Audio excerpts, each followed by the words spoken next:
परम पूज्य गुरुदेव, परम वंदनीय माता जी के करुणा ममता वात्सल्यमय सानिध्य में बैठने का भाव अंतर्मन में दृढ़ करते हुए इस बात के लिए आश्वस्त रहे कि गुरु सत्ता हमारे लिए, हमारे उज्जवल भविष्य के लिए, हमें और सुंदर स्वरूप देने के लिए उद्यत खड़ी है, तत्पर खड़ी है। वो इस उद्देश्य से इस धरती पर अवतरित हुई है कि वो हम सब के लिए उज्जवल भविष्य का निर्माण कर सके, हम सब के लिए सुंदर अलौकिक परिस्थितियों का निर्माण कर सके, हम सब की मनस्थिति को दृढ़, उच्च स्तरीय, ऊर्ध्वगामी बना सके। और ऐसा होता चला जाएगा जब हम उनके इस उद्देश्य के साथ अपने आप को जोड़ते चले जाएं, उनके इस उद्देश्य में अपने आप को एक करते चले जाएं, और उस लेवल पर हम अपने आप को बढ़ चढ़कर डिसिप्लिन करते चले जाएं हर स्तर पर। आइए इस बात को मानते हुए कि गुरु की सानिध्य में बैठे हैं और गुरु गीता का पाठ हो रहा है और इसका एक एक शब्द मेरे अंतःकरण में परिवर्तन लाता चला जा रहा है। मुझे इसके एक एक शब्द में मेरे अंतःकरण को ट्रांसफॉर्म कर देने की शक्ति है, बदल देने की शक्ति है। मज़ा मनुष्य के जीवन में बदल जाने में है, चेंज हो जाने में है, पुराने पैटर्न्स को छोड़ देने में है, पुराने तरीकों और कंफर्ट जोन से को ब्रेक करने में है। आइए हम सब उस ऊर्ध्वगामी ऊर्जा से जुड़ें, उस उच्च स्तरीय शक्ति धारा से जुड़े जो गुरु रूप में हमारे जीवन में आए, ईश्वरीय चेतना से जुड़े और परिवर्तन के स्वाद को हम सभी चखें। आज गुरु गीता का ये अंतिम चैप्टर है जिसका शीर्षक है महामंत्र एवं मंत्रराज है गुरु गीता। बड़े सौभाग्य से और मैं आप सब के लिए धन्यवाद कहती हूँ कि आप सब की वजह से ये इतना सुंदर उपक्रम चल रहा है और अनवरत चलता ही रहेगा, जिसके माध्यम से हम गुरु के इस कारण शरीर से, इन विचारों के शरीर से बड़े गहराई से हम जुड़ते चले जा रहे हैं और गुरु हमारे जीवन में चैतन्य होता चला जाएगा। वो तत्व हमारे जीवन में पूरी तरह से एक्टिवेट होता चला जाएगा हमारे अंदर के ट्रांसफॉर्मेशन के रूप में। शक्ति का अवतरण यानी कि ट्रांसफॉर्मेशन शुरू, उनसे जुड़ जाना यानी कि वो करंट का फ्लो अब हमारे साथ जुड़ गया। हमारे में भी वो ऊर्जा, हमारे में भी वो गति, हमारे में भी वो समझ, हमारे में भी वो पारदर्शिता, वो दृष्टिकोण की पवित्रता, पराकाष्ठा के रूप में गुरु चेतना हमारे अंदर भी अवतरित हो। और ये स्वाध्याय के माध्यम से, उनके एक एक शब्द के मनन के माध्यम से ऐसा हम सब के जीवन में संभव हो रहा है, होगा और होता चला जाएगा आगे भी। आइए आज के गुरु गीता के अंतिम अध्याय को पढ़ें और इस बात की दृढ़ता अपने अंतर्मन में रखें कि गुरु तत्व किस तरह से हमारे जीवन में हर क्षण, हर पल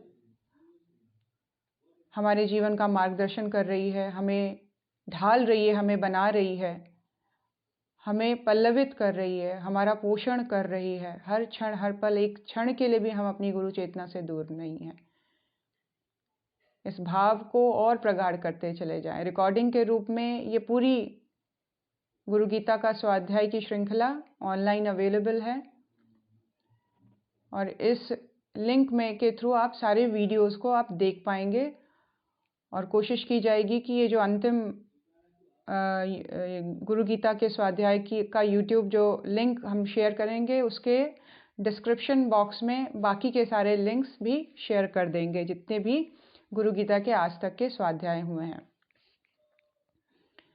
मन को गुरु चेतना के सानिध्य में बैठा दें, उनके सानिध्य में बिल्कुल बच्चे की तरह उनको देखते हुए, उनको मानते और जानते हुए आज के स्वाध्याय का क्रम शुरू करते हैं। गुरुदेव बता रहे हैं गुरु गीता में गुह्य साधनाओं के गोपन रहस्य समाये हैं। कल जिस तरह से हमने 4 आयाम पढ़े कि 4 डायमेंशंस हैं गुरु गीता को समझने के। गुरु गीता को सभी नहीं जान पाते हैं क्योंकि इसके अलग अलग डायमेंशन और ये अनुभूति की प्रगाढ़ता के साथ अपने आप प्रकट होता चला जाता है। हम जिस लेवल पर इसको दृढ़ता से अपनाते चले जाएंगे और प्रगाढ़ करते चले जाएंगे तो किस तरह से गुरु भक्ति के रूप में, मंत्रों के रहस्य के रूप में, योग के रहस्य के रूप में यह हम हमारे सामने अपने रहस्यों को खोलता चला जाता है। तो गुरु गीता के 4 आयाम और ये गोपनीय बताया गया है। गोपनीयता इस बात पर कि जैसे जैसे हम पात्र होते चले जाएंगे इस चीज़ के, हम प्रैक्टिकल लेवल पर इस चीज़ को जितना डीपली एक्सपीरियंस करते चले जाएंगे, वैसे वैसे जो 4 आयाम हैं वो खुलते चले जाएंगे हमारे सामने।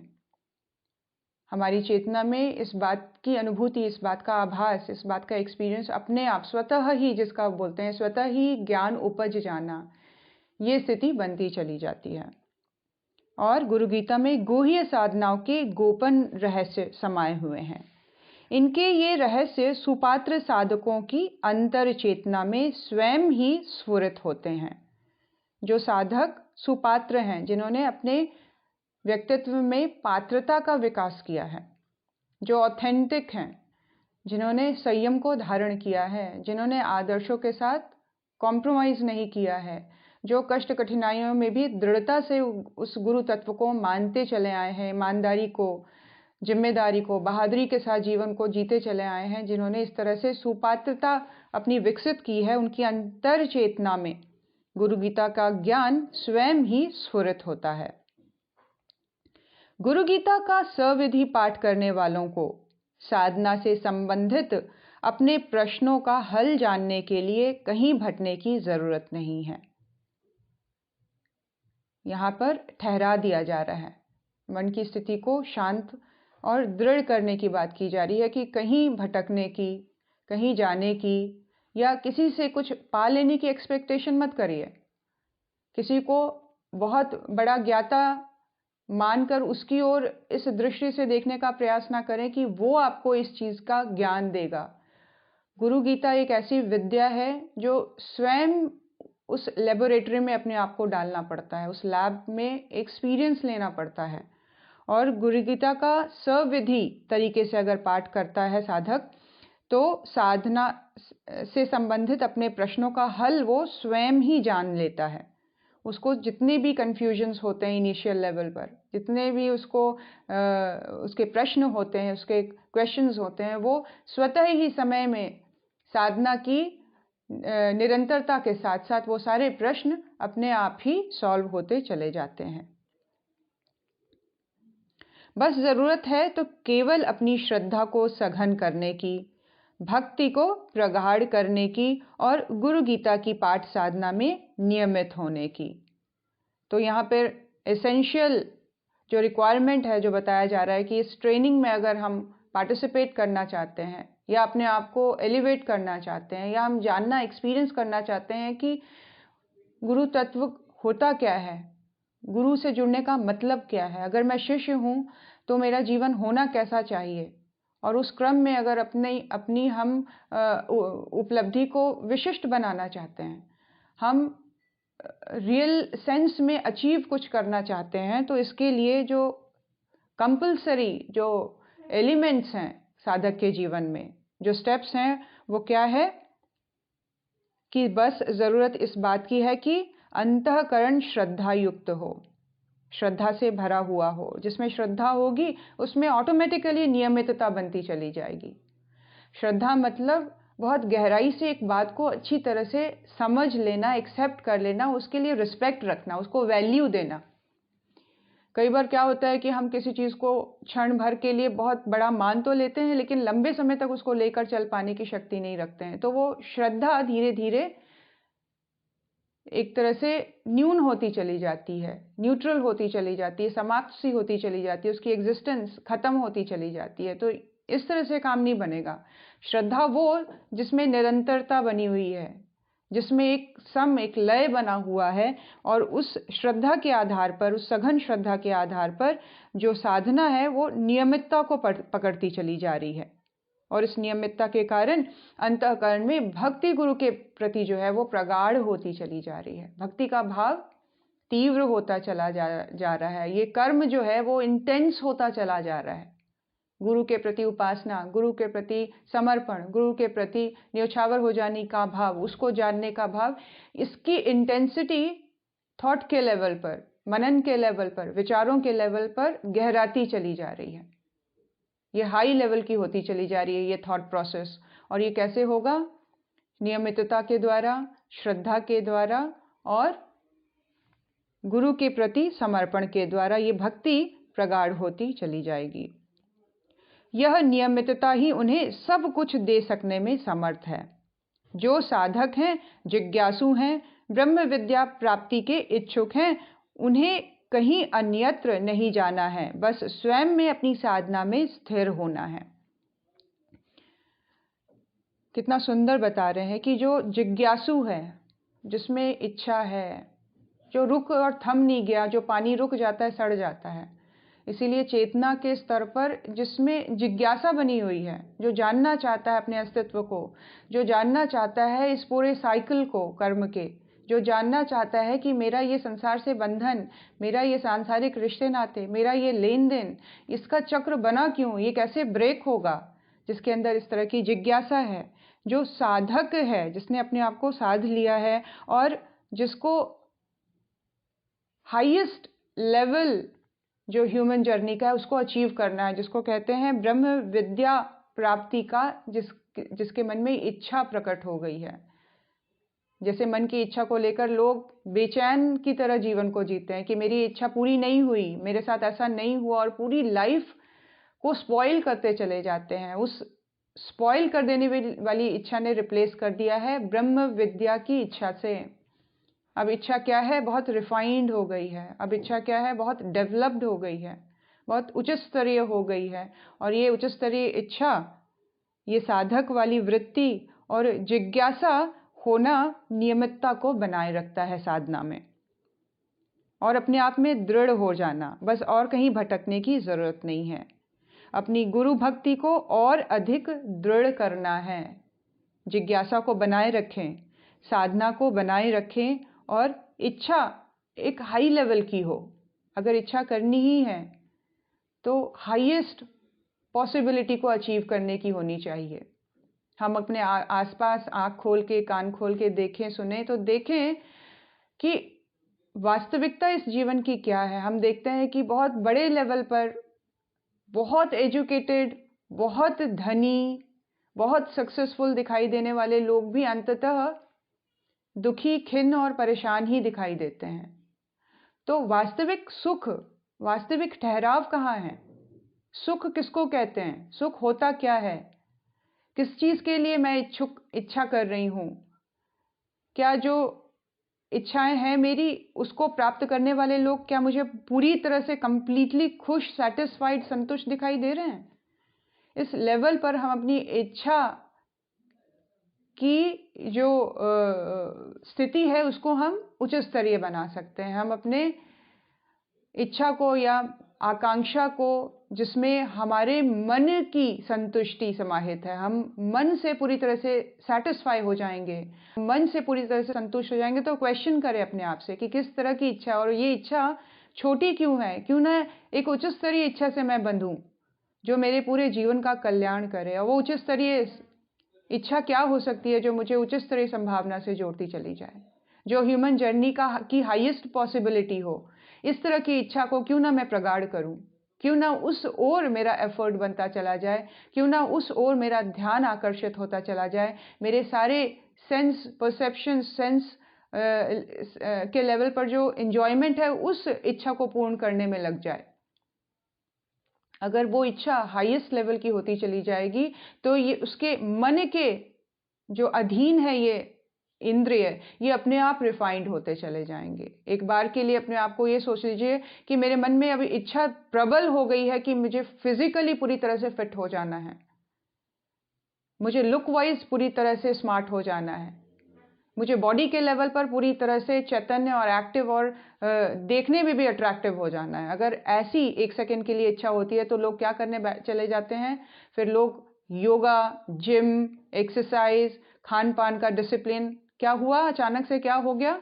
जो कल तक आलसी था, जो कल तक कुछ भी खा पी रहा था, जो कल तक कुछ भी कैसे भी अपने जीवन को व्यतीत कर रहा था, उसके मन में एक इच्छा हुई है कि अब मुझे बॉडी के लेवल पर फिट एंड सबसे ज़्यादा तंदुरुस्त दिखना है, सबसे ज़्यादा सुंदर दिखना है, सबसे ज़्यादा अट्रैक्टिव दिखना है। अब उसने उस इच्छा की पूर्ति के लिए उसकी इंद्रिय उसके लिए काम करने लग गई है, परेशान नहीं कर रही हैं, रुकावटें नहीं डाल रही हैं, उसको मानने लगी, क्योंकि मन की जो इच्छा है वो बहुत प्रबल होती है। यहाँ पर साधक की इच्छा क्या है?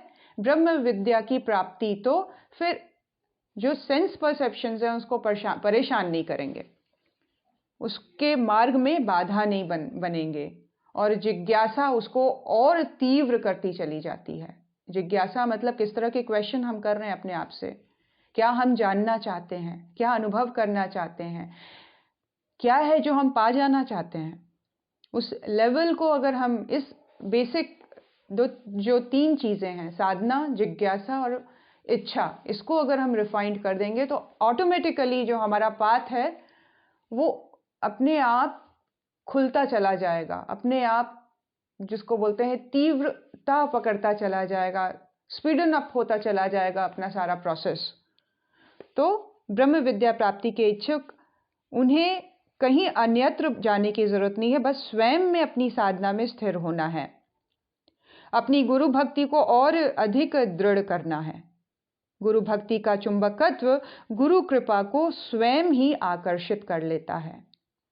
गुरु भक्ति में एक मैग्नेटिज्म है, एक अट्रैक्शन है, उसमें पावर है चीज़ों को खींच ले आने की। हमारे पास चीज़ों को खींच ले आने की मतलब उस चीज़ को मैनिफेस्ट कर देने की। वो चीज़ घट जाएगी हमारे जीवन में, वो घटना घट जाएगी, इतनी शक्ति रखता है गुरु भक्ति। कैसे कल के एग्जाम्पल में हमने पढ़ा कि किस तरह से जो गुरु भक्त सैनिक थे जिन्होंने आगे चलकर साम्राज्य की स्थापना की, उन्होंने किस प्रकार से अपने गुरु के स्मरण के द्वारा इतने विशाल अपने आक्रमणकारी सेना का तहस नहस कर दिया। तो किस तरह से हम देखते हैं कि दोनों जो उनका जो विश्वास है गुरु के प्रति, जो दृढ़ता है, वो एक चुंबकत्व की तरह काम करता है और उस तरह की परिस्थितियां विनिर्मित कर देता है। गुरु भक्ति का चुंबकत्व गुरु कृपा को स्वयं ही आकर्षित कर लेता है। शिष्यों साधकों के लिए यहाँ संकेत बस इतना है कि गुरु गीता प्रकट में गुरु महिमा की कथा है। प्रकट रूप में अगर देखा जाए गुरु कृपा, तो गुरु के इम्पोर्टेंस का बखान किया जा रहा है, यहाँ पर उसको डिस्क्राइब किया जा रहा है। गुरु कैसा है, उसकी क्या क्या शक्तियाँ हैं, उसके कैसे स्वरूप है, वो किस तरह से कार्य करता है, उसको मानने से क्या होता है, उसके आदेश को नहीं मानने से क्या होता है, उसके अधीन कौन कौन सी शक्तियां हैं, उसकी चेतना में क्या क्या चीज़ें एग्जिस्ट करती हैं, क्या क्या चीज़ शक्तियां, क्या क्या यंत्र, क्या क्या विद्याएं, क्या क्या योग शक्तियां, क्या क्या क्या रत्न, क्या क्या विद्याएं, किस तरह के अनुदान वरदान रिद्धि सिद्धि विद्यमान है उसकी चेतना में। तो एक तरह से अगर प्रकट रूप इसका देखा जाए गुरु गीता का, तो ये गुरु की महिमा की कथा समझ में आती है। पर रहस्यार्थ में इसका प्रत्येक श्लोक सिद्ध मंत्र है, और रहस्य के गोपनीयता के स्तर पर अगर नीचे उतरें और इसके रहस्य को जानने के, इसके सीक्रेट को जानने का प्रयास करें, तो इसका सीक्रेट क्या है, तो इसके जो एक जो इसका मंत्र है, उनके मंत्र के शब्दों में सिद्धि समाई हुई है। यह रहस्यार्थ में इसका जो प्रत्येक श्लोक है वो अपने आप में सिद्ध मंत्र है। मातृका बीजों के साथ इसकी समयक साधना ब्रह्मांड की आश्चर्यकारी शक्तियों को साधक की ओर आकर्षित करता है। क्या कह रहे हैं? कुछ मातृका बीज मंत्रों की अगर इसके साथ कंबाइन करके साधना की जाती है, जो कि निश्चय ही किसी के गाइडेंस में, किसी के बताए हुए मार्गदर्शन में ही करना होता है। ये क्या बता रहे हैं कि इस तरह से अगर साधना की जाए तो ब्रह्मांड की आश्चर्यकारी शक्तियों को साधक की ओर वो आकर्षित कर देता है। उसमें बीज मंत्र जो अपने आप में बहुत पावरफुल होते हैं, ये अगर गुरु गीता साधना के साथ जुड़ जाए तो उच्च स्तरीय ऊर्जा धाराओं को साधक की ओर आकर्षित कर देता है। इस तरह जो गुरु गीता की साधना करते हैं, उनकी भाव चेतना गुरु गीता के मांत्रिक प्रभाव से आध्यात्मिक साधनाओं के लिए स्वयं ही परिष्कृत होती जाती हैं। क्या बता रहे हैं गुरुदेव? कि जो इस तरह से गुरु गीता की साधना करेंगे, वो उनकी जो चेतना है, उनकी जो भावनाएं हैं, उनका जो विश्वास है, उनकी जो आस्था है, उनकी जो श्रद्धा है, उस लेवल पर गुरु गीता के मांत्रिक प्रभाव के द्वारा आध्यात्मिक साधनाओं के लिए स्वयं ही साधक परिष्कृत होता चला जाता है। चेतना में उन मंत्रों का प्रभाव किसके साथ? मातृका बीजों के साथ जब उसका समयक होता है, उसको कंबाइन किया जाता है। इस कॉम्बिनेशन के द्वारा साधक की जो अंतः चेतना है उसमें आध्यात्मिक साधनाओं के लिए स्फूर्ति आने लग जाती है, उसकी साधनाएं परिष्कृत होने लग जाती है और बहुत डीप और गहरे लेवल पर वो उच्च स्तरीय जो योग शक्तियां हैं, जो योग रहस्य हैं, जो मंत्र रहस्य है, उस ओर वो आवृत होने लग जाता है। उनमें स्वयं ही ग्रंथि भेद, चक्र जागरण, कुंडलिनी उत्थापन आदि क्रियाएं होने लग जाती हैं। स्वतः ही ये सारी चीजें घटने लग जाती हैं साधक के जीवन में। ग्रंथि भेद, जो हमने ग्रंथि पढ़ी थी गायत्री महाविज्ञान में, विष्णु ग्रंथि, रुद्र ग्रंथि, ब्रह्म ग्रंथि, और किस तरह से इसको भेदते हुए कुंडलिनी शक्ति स्वयं ही चक्रों का जागरण, कुंडलिनी शक्ति का उत्थापन, उच्च स्तरीय उसका जो मूवमेंट है ऊर्ध्वगामी होने की स्थिति में आने लग जाता है और ये क्रिया स्वतः ही साधक के जीवन में होने लग जाती है। योग के तत्व रहस्य उनके अस्तित्व में स्वयं ही प्रकट होने लग जाते हैं। अपने आप मंत्र गहरे प्राकृतिक और इस सांसारिक आध्यात्मिक रहस्यों को खोलने लग जाता है। हर एक चीज स्पष्ट होने लग जाती है, क्लियर होने लग जाती है, आंसर्स मिलने लग जाते हैं। क्या, कैसे, क्यों, ये सारी चीजें अपने आप जैसे खुलती चली जाती है, स्वतः ही अपने रहस्य का उद्घाटन करने लग जाती हैं। और अंत में प्राप्त होती है तत्व दृष्टि, जो समाधि की दुर्लभ अनुभूति है। तत्व दृष्टि का जागरण ये अंततः साधक को प्राप्त होता है, जो कि समाधि की दुर्लभ अनुभूति कही गई है। वो तत्व दृष्टि, एलिमेंट्री लेवल पर चीजें समझ में आने लग जाना, कर्म प्रारब्ध क्या है, जन्म जन्मांतरों का आना जाना क्यों है, मैं कौन हूं, मेरे मनुष्य जर्नी का उद्देश्य क्या है, इस मनुष्य यात्रा का, ह्यूमन जर्नी का उद्देश्य क्या है। सारी चीजें तत्व के लेवल पर, एलिमेंट्री लेवल पर चीजें समझ में आने लग जाती हैं, जो कि कहा जा रहा है समाधि की दुर्लभ अनुभूति के रूप में साधक को प्राप्त होती है। दुर्लभ है ये बहुत रेयर, विरलों को ही ये प्राप्त होती है। साधना की सुदीर्घ परंपरा में ऐसे कई यशस्वी साधक हुए हैं जिन्होंने केवल गुरु गीता के साधना संबल को से अध्यात्म की उच्चतम सिद्धि प्राप्त की है।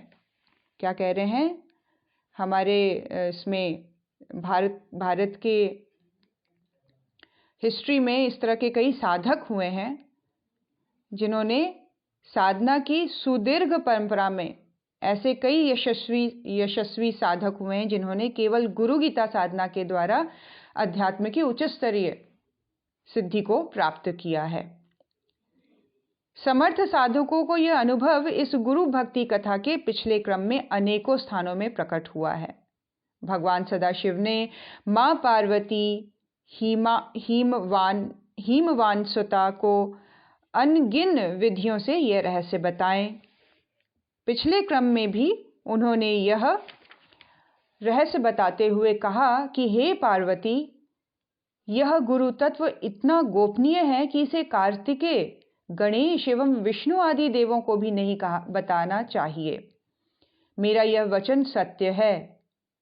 भगवान भोलेनाथ फिर से कहते हैं, हे देवी, जिसका चित्त पूर्णतया परिपक्व और श्रद्धा भक्ति से युक्त है, उन्हीं से इसे कहना चाहिए। हे प्रिय, तुम मेरी आत्मा हो, इसी कारण मैंने यह परम गोपनीय रहस्य तुमसे कहा है। इसके इम्पोर्टेंस को, इसके सीरियसनेस को समझाते हुए बता रहे हैं कि इतना पावरफुल ये एक तरह से वेपन है कि इसको आप सबको नहीं पकड़ा सकते, क्योंकि इसका गलत उपयोग हो सकता है। इसीलिए इसको गोपनीय रखा गया है और इसको जानने की सामर्थ्य जिसमें प्रकट हो जाएगी, वो स्वयं ही इसकी अनुभूति से इसकी गोपनीयता को जान पाएगा, इसके रहस्यों को अनुभव कर पाएगा। ये जैसे जैसे साधक की पात्रता विकसित होती चली जाती है और इस साधना में वो गहरा उतरता है, तो स्वतः ही इसके मंत्र अपने रहस्य को उसके सामने उद्घाटित करते चले जाते हैं। गुरु गीता को की परम गोपनीयता के रहस्य का बोध कराते हुए भगवान महेश्वर कहते हैं, आगे भगवान शंकर मां पार्वती से क्या बता रहे हैं? भक्तिहीन, वंचक, धूर्त, पाखंडी, नास्तिक मनुष्य के पास कभी भी इस गुरु गीता को कहने का विचार मन में भी नहीं लाना चाहिए। जो व्यक्ति भक्तिहीन है, जो धूर्त है, जो पाखंडी है या ईश्वर पर विश्वास नहीं करता, ऐसे व्यक्ति के सामने इसकी चर्चा भी नहीं होनी चाहिए। मन में विचार ही ना उठे कि इसको गुरु गीता करने का या गुरु गीता के बारे में किसी भी तरह की बात इससे शेयर की जाए। संसार सागर से उद्धार का यह मात्र मंत्र यही है कि यही ब्रह्मा आदि देवों एवं मुनियों से पूजित सिद्ध मंत्र हैं। यह दरिद्र, दुख व भव रोग नाशक मंत्र है। मृत्यु रूपी महाभय को हरने वाला, सर्वश्रेष्ठ भवरोग हरने वाले इस गुरु गीता रूपी महामंत्र को मैं नमन करता हूँ। भगवान सदाशिव स्वयं इसके महत्व की व्याख्या करते हुए, इसके इम्पोर्टेंस की इंटेंसिटी बताते हुए ये बोल रहे हैं कि इसका पाठ करने से समस्त दारिद्र, दुख व भव रोगों का नाश हो जाता है और मृत्यु रूपी भय का भी ये हरण करने वाला है। सर्वश्रेष्ठ भवरोग हरने वाले इस गुरु गीता रूपी गुरु मंत्र को मैं भी नमन करता हूँ। मैं जो कि मनुष्यों का दक्षिण मार्गी रूप से गुरु हूँ, ऑलरेडी वो गुरु रूप में स्थित हैं भगवान सदाशिव, वो भी गुरु गीता को नमन करने की बात कर रहे हैं कि ऑल्दो ये मेरे मुख से तो निकला है और संवाद के रूप में इसकी स्थापना हो रही है, लेकिन इसका एक एक मंत्र इतना शक्तिशाली है, इतना प्रचंड ऊर्जा धारा से ये जोड़ने वाला है कि समस्त भव रोगों का नाश करने वाला, मृत्यु के भय को मिटाने वाला है और मेरे मन में भी इसके प्रति बहुत बड़ा सम्मान है। मैं भी इसे नमन करता हूँ। भगवान सदाशिव स्वयं जिसे महामंत्र एवं मंत्रराज कहकर नमन करें, उसकी महिमा एवं प्रभाव की सीमाएं भला कैसे नापी जा सकती हैं? हजारों साल से भारत भूमि में के महासाधक भगवान शिव के इन वचनों की सार्थकता को अनुभव करते आए हैं।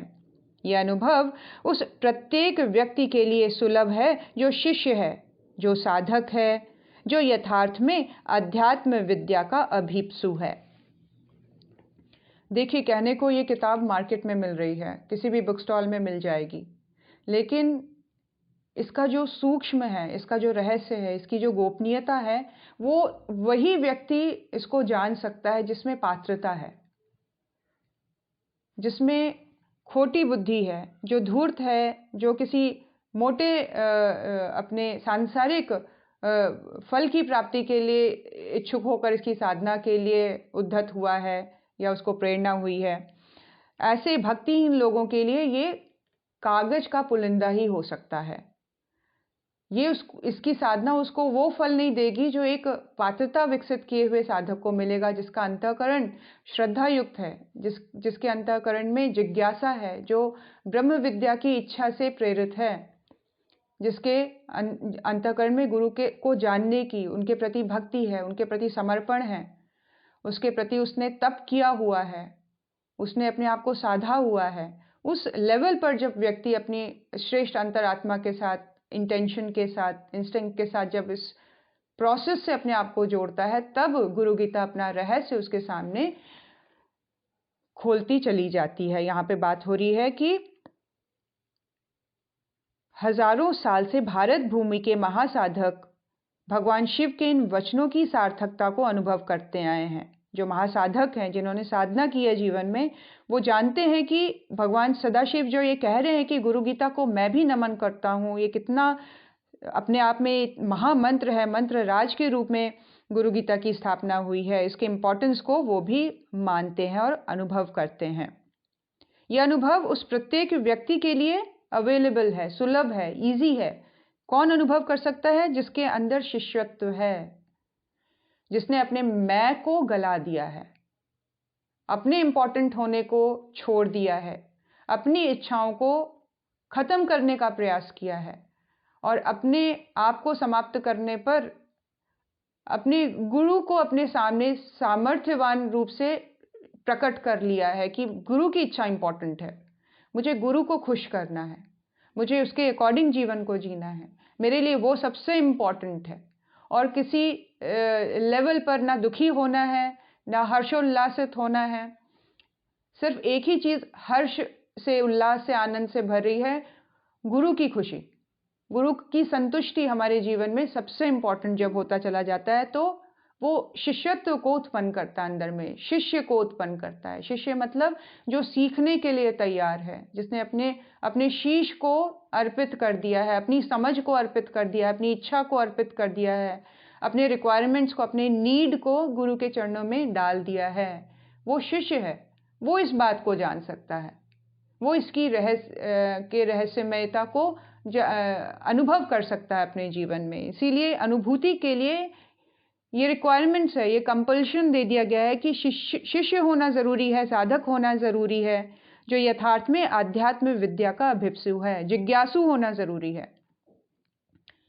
एक प्यास है, एक निरंतरता बनी हुई है जानने की।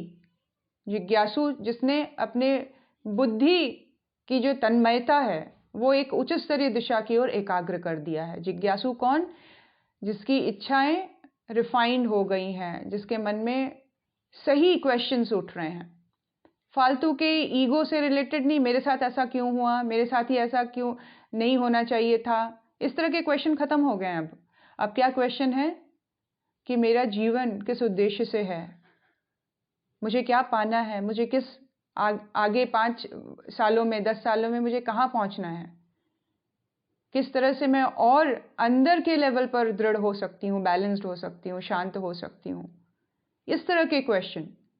मैं और कॉन्फिडेंट कैसे बनूँ, मैं और आश्वस्त कैसे हूँ गुरु के प्रति, विश्वास को कैसे बढ़ाऊँ, श्रद्धा का उपार्जन, इस तरह के प्रश्न जब चेतना में उभरने लग जाए तो सच्चे जिज्ञासु के रूप में उसकी बढ़ोतरी होती है, उसकी प्रगति होती है और फिर जो साधना है गुरु गीता का वो रहस्य अपने आप अपने साधक के सामने प्रकट करना शुरू कर देते हैं, जिसमें तीव्र अभीप्सा है, जिसकी भाव चेतना अपने सद्गुरु को समर्पित हो रही है, जो अपने को गुरु चरणों में निवेदित कर चुका है, वह अपने जीवन में इस विरल अनुभव को सहज ही पा सकता है, इजीली।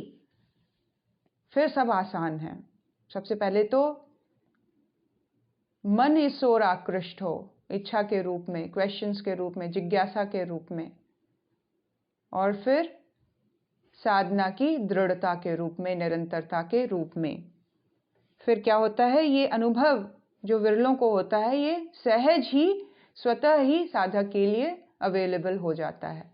इम्पॉसिबल नहीं कहा जा रहा है यहाँ पे किसी भी चीज़ को, इम्पॉसिबल नहीं, हाँ दुर्लभ है, कठिनाई से प्राप्त होने वाला है, क्योंकि आदत अभी हम कंफर्ट, हमारा जोन जो है वो अपने लिए इच्छा करना, अपने लिए क्वेश्चन करना, अपने ईगो को सेटिस्फाई करने वाले क्वेश्चंस उठाते रहना, दुखी होते रहना, और ये नहीं देखना कि इतना बड़ा जब गुरु, इतना सामर्थ्यशाली, इतना प्रचंड शक्ति से भरपूर ईश्वरीय चेतना गुरु के रूप में जब आई है तो कमी कहाँ है, तब चीज़ें क्यों रुकी हुई हैं, इस तरह के प्रश्न। फिर उस मार्ग को कैसे प्रशस्त किया जाए, फिर उस मार्ग को खोला कैसे जाए, कैसे वो बात बने कि इतनी बड़ी शक्ति मेरे जीवन में कार्य कर सके, मैं उससे जुड़ सकूं, कहाँ पे ब्लॉकेजेस हैं, कहाँ पे कमियां हैं, कहाँ से मुझे चीज़ों को के तरीकों को ब्रेक करना है, पैटर्न्स को ब्रेक करना है। इस लेवल पर जब क्वेश्चनिंग शुरू हो जाती है तब एलिवेशन शुरू हो जाता है, चेतना ऊर्ध्वगामी होने लग जाती है, उच्च स्तरीय बनने लग जाती है। कुछ ऐसी ही सहज अनुभूति कश्मीर की महायोगिनी नागगंधा के जीवन में घटित हुआ। उन विरले साधकों में से जिन्होंने गुरु गीता के रहस्य को जाना है, उनमें से एक है कश्मीर की महायोगिनी नागगंधा। उनके जीवन में ये रहस्य उद्घाटित हुए। किस तरह से? नागगंधा अपने प्रारंभिक जीवन में सामान्य बालिका जैसी थी। जैसा कि अन्य बालिकाओं के जीवन में होता है, उसका भी विवाह हो गया था। इसे दुर्भाग्य कहे या दुर्देव अथवा फिर लीलामय भगवान की अपने भक्त की परीक्षा। नागगंधा का वैवाहिक जीवन पीड़ा प्रताड़ना का सघन साकार रूप था। गृह कार्य, इसी के साथ अपने पारिवारिक जनों द्वारा दी जाने वाली पीड़ा, यह सब कुछ असहनीय थी। मतलब उनका जो वैवाहिक जीवन था वो बहुत ही कष्ट कठिनाइयों वाला था। दुखी रहती थी, असहनीय पीड़ा में डूबी रहती थी। भोली बालिका नागगंधा की भावनाएं रोज तार तार हो जाया करती। अपने ही कहे जाने वालों के व्यंग कटुक्तियों के तारों से उसका अंतःकरण रोज ही विदीर्ण होता था, पर कोई अन्य मार्ग भी तो नहीं था। उसका वैवाहिक जीवन बहुत ही कष्ट कठिनाइयों वाला था, लेकिन वो इस परिस्थिति में अपने आप को बंधा हुआ उन्होंने महसूस किया और कोई और ना मार्ग मिलने के कारण वो इसी परिस्थिति में बनी रहीं। बिलखते हुए रोज छटपटाते हुए घर के काम करना, यही उसकी नियति थी। एक रात जब वह अपने घर के काम पूरे करके कहीं कमरे की फर्श पर लुढ़क कर सोई हुई थी, तभी उसने एक विचित्र स्वप्न देखा कि कोई स्त्री उससे कह रही है, मुझे पहचान, मैं तेरी माँ हूं। क्या बता रहे हैं कि रोज की तरह थक हार कर जब वो अपने कमरे में के फर्श पर लुढ़क कर सो गई, मतलब अगर स्थिति देखी जाए तो बहुत ही दयनीय है और बहुत ज़्यादा जिसको कहेंगे हार्ड वर्किंग वाली स्थिति है, जहाँ पर उनके पास समय नहीं होता होगा सोने का और फर्श पर ही वो लुढ़क कर सो गई हैं। और उस स्थिति में क्या स्वप्न देख रही हैं कि कोई एक स्त्री आई है उनके सपने में और कह रही है, मुझे पहचान और मैं तेरी माँ हूँ। तेरे साथ जो कुछ भी हो रहा है यह जात्यांतर भोग है, थोड़े ही दिनों में समाप्त हो जाएगा। कुछ भोग है जो तुम्हारे साथ तुम्हें भोगना पड़ रहा है, लेकिन इसकी स्थिति ज़्यादा दिन तक नहीं बनी रहेगी। कुछ दिनों में ही ये तुम्हारी स्थिति ठीक हो जाएगी, ये भोग समाप्त हो जाएगा। अपने भविष्य के मार्ग की खोज के लिए गुरु गीता का अनुष्ठान कर। देखिए कितना क्लियर उनको स्वप्न में ये निर्देश मिल रहे हैं। किस तरह से कि तुम्हारी जो ये अभी की परिस्थिति है, ये भोग है, कुछ ही दिनों में इसकी समाप्ति होने वाली है। इसके लिए तू गुरु गीता की साधना से जुड़, इसका अनुष्ठान कर। यह स्वप्न कुछ अद्भुत, विचित्र एवं विलक्षण था। सोई नागगंधा उठकर बैठ गई। अब उसे पहले से अच्छा लग रहा था, परंतु साथ ही कई प्रश्न भी मन में उठ रहे थे। कौन थी वो स्त्री? फिर यह गुरु गीता क्या है? इसका अनुष्ठान कैसे होता है? इस तरह के प्रश्न उसके अंतःकरण में कौंध गए। इन प्रश्नों की चुभन लिए वह अपने रोज के कामों में लग गई। इन कामों के साथ ही दिन ढलने लगा। सांझ की वेला में जब वह वित्स्ता नदी के किनारे जल भरने पहुंची तो वहां सन्नाटा था।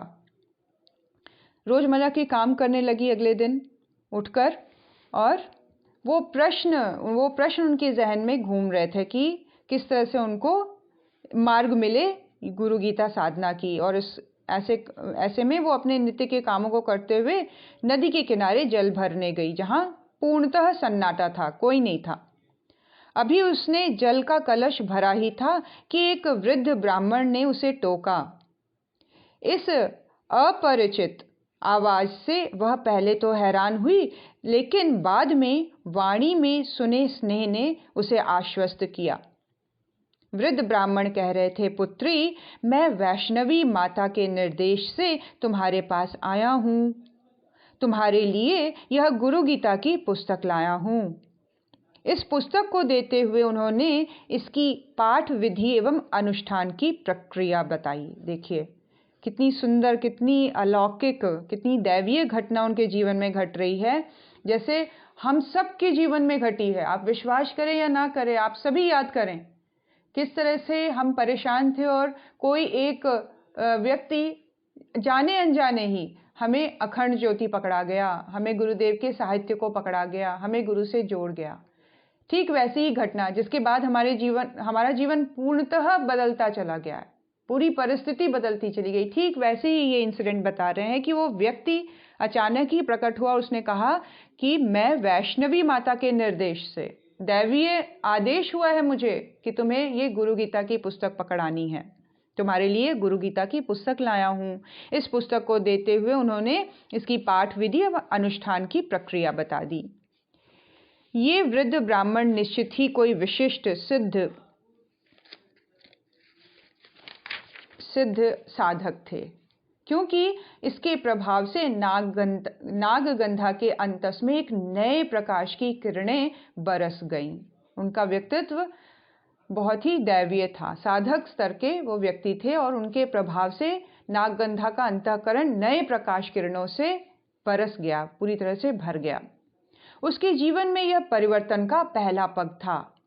जैसे तैसे उसने अनुष्ठान की प्रक्रिया आरंभ की। बड़ा मुश्किल था उसके लिए समय निकालना, फिर भी जैसे तैसे यह संभव हुआ। उसका आहत छत बिछत मन अपने अदृश्य गुरु को पुकारने लगा। क्या है कि उनके जीवन में तो कष्ट है, उनको तो परेशान करने वाले लोग आसपास में बैठे हुए हैं, लेकिन बड़ी मुश्किल से वो जल्दी उठ के या देर रात को समय निकालकर गुरु गीता का पाठ करती रहती थी। मन तो हमेशा ही छत बिछत रहता था, आहत दुखी रहता था, लेकिन उस दुखी मनस्थिति की अब क्या स्थिति है, अब क्या इच्छा है, अब क्या जिज्ञासा है? अब उसके मन में एकमात्र जिज्ञासा है, मुझे गुरु मिले। उसका मन बहुत आकुलता से गुरु को पुकारने लगा। तड़प त्वरा को बढ़ा देती है। जिसमें जितनी विकलता, तड़प एवं पीड़ा है, वह उतना ही शीघ्र अपने भगवान को पा लेता है। जो तड़प है वो त्वरा को बढ़ा देती है, स्पीड अप कर देती है प्रोसेस को, जिसको बोलते हैं तेजी ले आती है, उसकी इंटेंसिटी को बढ़ा देती है साधना की। और जिसमें सच्ची तड़प है, जिज्ञासा है, विकलता है, वह उतना ही शीघ्र अपने भगवान को पा जाता है। नागगंधा अपने अपरिचित सद्गुरु का आवाहन गुरु गीता के महामंत्रों से कर रही थी। कितना सुंदर बता रहे हैं कि अपरिचित सद्गुरु का आवाहन गुरु गीता के मंत्रों से उसकी साधना में प्रगाढ़ता आती चली जा रही थी। अपने गुरु का आवाहन वो नित्य गुरु गीता के महामंत्रों के द्वारा वो कर रही थी। दिन बीतते गए और साथ ही आवाहन के स्वर भी गहरे होते गए। परिस्थितियों की जटिलता से अब उसकी मनस्थिति मुक्त होने लगी। क्या स्थिति है अब फोकस, अब भावनाओं की इंटेंसिटी, अब बुद्धि की प्रगाढ़ता किस ओर बढ़ती चली जा रही है? गुरु को पाने की ओर।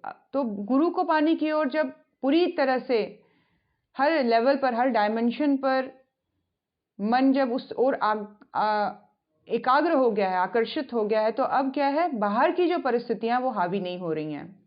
कौन क्या बोल रहा है, कैसे बोल रहा है, उसने ऐसा कैसे कह दिया, इस तरह के प्रश्न नहीं है। मुझे गुरु कब मिलेंगे, मेरे गुरु कौन है, गुरु कृपा क्या होती है, मुझे गुरु से मिलना है, गुरु से मिलना है। बस ये सबसे बड़ा प्रश्न है, ये सबसे बड़ी इच्छा, ये सबसे बड़ी जिज्ञासा उसके अंतःकरण में बढ़ी और वहीं बाकी सारी चीज़ों का विलय हो गया। सारी चीज़ें प्रभावहीन हो गई। परिस्थितियां वैसी ही हैं लेकिन प्रभाव नहीं है मन पर उसका। तो बड़ी ही सुंदर बात है यहाँ पे कि परिस्थितियों की जटिलता से अब उसकी मनस्थिति पूरी तरह से मुक्त हो गई है। एक दिन स्वप्न में उसने अपने सद्गुरु को देखा।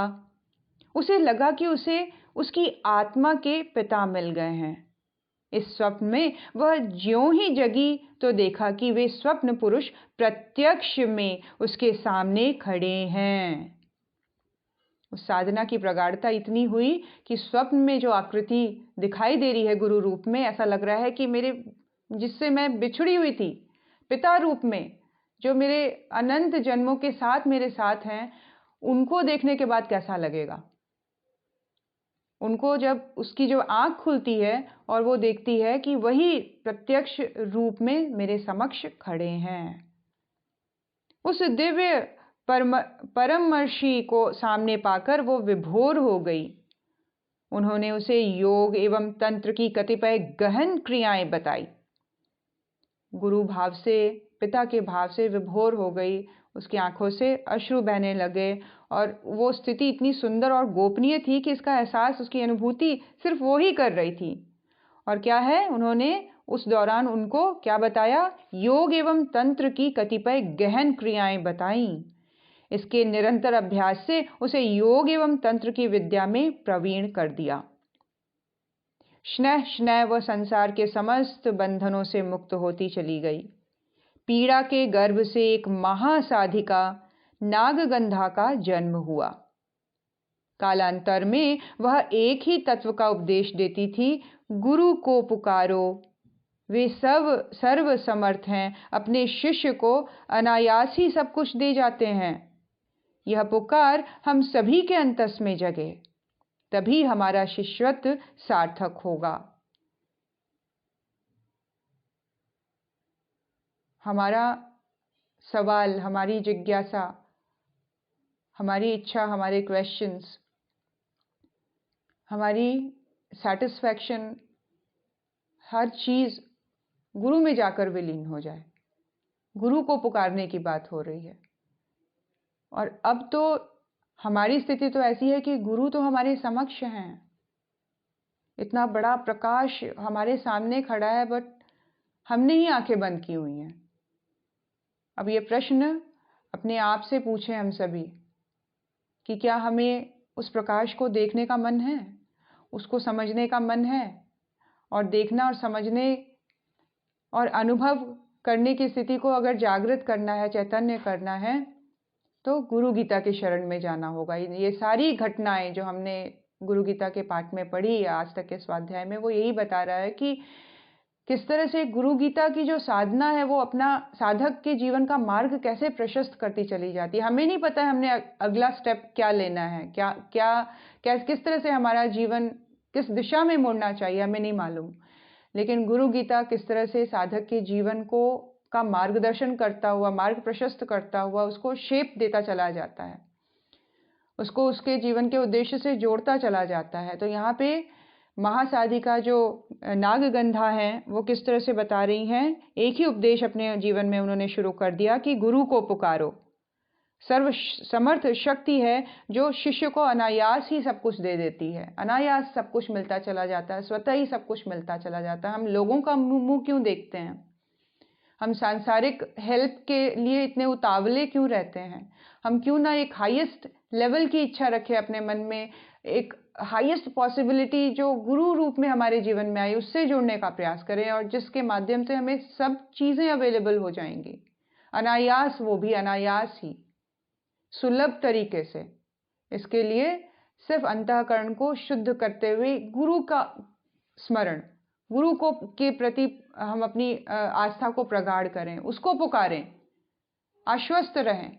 गुरु को सब पता है, गुरु सब संभाल लेंगे, गुरु सब कुछ देख रहे हैं, गुरु मेरी मनस्थिति को अपने अनुकूल बनाते चले जाएं, ऐसी प्रार्थना, उसके लिए हमेशा धन्यवादी रहना, उसके लिए ग्रेटफुल रहना, ग्रैटिट्यूड शो करना, उनसे बात करना, उनसे अपने संबंधों को गहराना, ऐसी समझ, ऐसी इच्छा, ऐसी जिज्ञासा हम सब के अंतःकरण में, हम सब के जीवन में, हम सब के अंतस में जगे, तभी हमारा शिष्यत्व सार्थक होगा। तभी गुरु से मिलने का जो ये प्रोसेस बना, जो उनसे हमने दीक्षा ली, जो हम साधना उपासना करते हैं, शांति कुंज जाते हैं और डिफरेंट तरीके से अनुष्ठान करते हैं, ये तभी सार्थक है जब अंततः हमारे अंतःकरण में गुरु के प्रति सच्चा समर्पण है, गुरु को जान लेने का भाव, जान लेने की जिज्ञासा तीव्र है, तब शिष्यत्व सार्थक होता है। गुरु गीता के महामंत्र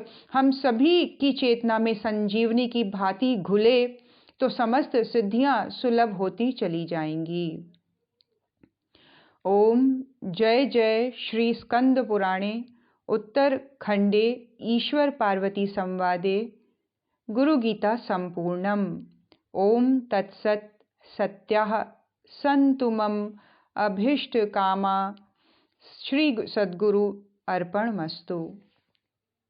आज तक के स्वाध्याय में जो भी हम सब ने मिलकर किया, प्रयास किया, अपनी श्रद्धा को बढ़ाया, अपनी निष्ठा को बढ़ाने का प्रयास किया, गुरु के महत्व को जानने का प्रयास किया, हमारी बुद्धि, हमारी क्षमता, हमारी इंद्रिय, हमारा शरीर, कर्म से, भाव से, मन से जो कुछ भी हमने किया, आज सब हम सभी मिलकर गुरु के चरणों में अर्पित करते हैं।